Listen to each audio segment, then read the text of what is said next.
I haven't seen anything like this anywhere else. Giving this industry a bit of a showcase for exploring other ideas and to help each other to get better, I think is a great thing.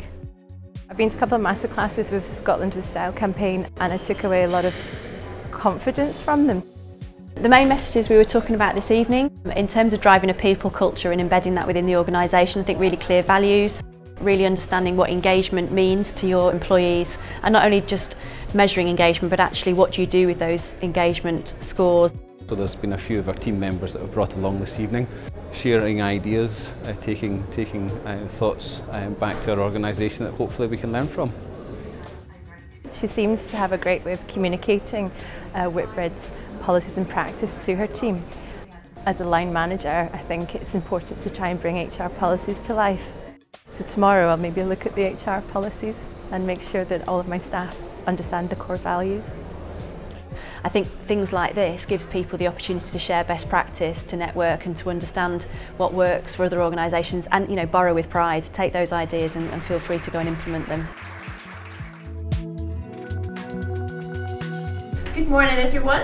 People I think have come in thinking, customer service, we've been here before and we've done it before. Well, you know, yes you have, however you've not done this version of it. It's an opportunity to work with like-minded people. It's an opportunity for them to look at their own business and see where their own challenges lie and come up with solutions to take back to the workplace, and that's where it's different. Can you please draw for me a pig? The point of the pig is to show that when you're asked to do something, you do it, and then when you look at other people and see how other people do it, so learning from other people's experiences. There once was a Glaswegian pig to whom often people would dig. When they were complaining, he remembered his chaining, so the problem never got too big. The beauty of the open courses is that we have people from all areas within Glasgow. In the course today there are people from bus tours to the small coffee shops to Cartown. So it's not just about hotels and restaurants, it's about every area that creates the service industry and everybody within that. And it lets them see the different challenges that they have, and whether they're a big organisation or a small organisation, they all have challenges. And it lets them sort of get a bit more support and realise that some of the things they're doing are excellent, and let's keep that. And the issues that they have, that they can get extra skills to try and make them better.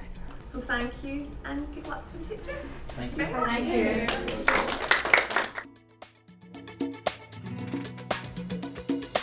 As you're walking, have a look at the buildings and the things around about you. You'll need to be answering your questions, and they're all related to hospitality and tourism. Perceptions of our industry need changed. I think the perception has been that a young person maybe hasn't done well academically at school and they end up in the hospitality sector.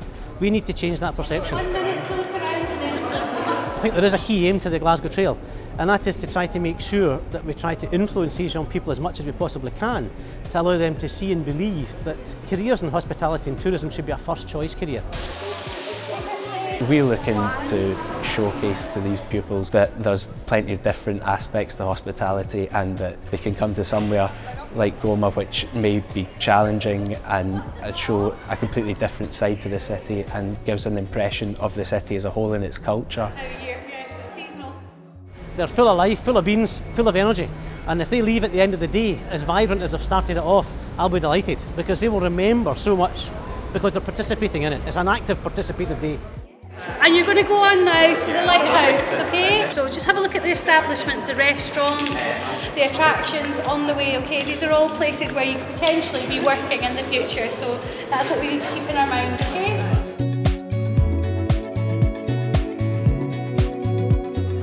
This ship that we're going on to, the Glenlee, it was actually built and launched down at Port Glasgow. We're the people who are meeting customers, tourists, travellers, and everybody always wants something to do, somewhere to go, and they're relying on you to advise them.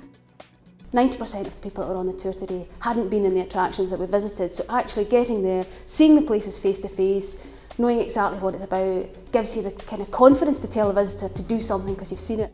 It's important that I give my own opinion because they trust the concierge. They are looking to me to give them the honest answer. There's thousands of venues out there, but unless you've actually been there, seen it and experienced it, there's nothing better than that. from people that come on, whether it's the Clyde Waterfront tour or the Macintosh tour or the Merchant City tour, is that they just say, I've lived in this city all my life and I didn't know that. So it's absolutely a great way for them to find out new things that they can then tell their visitors about. When I go back, I'll explain to all the staff what great venues there is on our doorstep. We're here to assist the public. It's most important that we advertise Glasgow. Glasgow is a good city and that's what we're here to do. I think you've got to keep raising your standards. We're in a competitive industry. Glasgow's got a fantastic product, but there's lots of new destinations coming on stream all the time. We've got to be ahead of the game. We don't want to be catching up, so we've got to keep training our staff and offering new ideas to keep our people ahead of the game.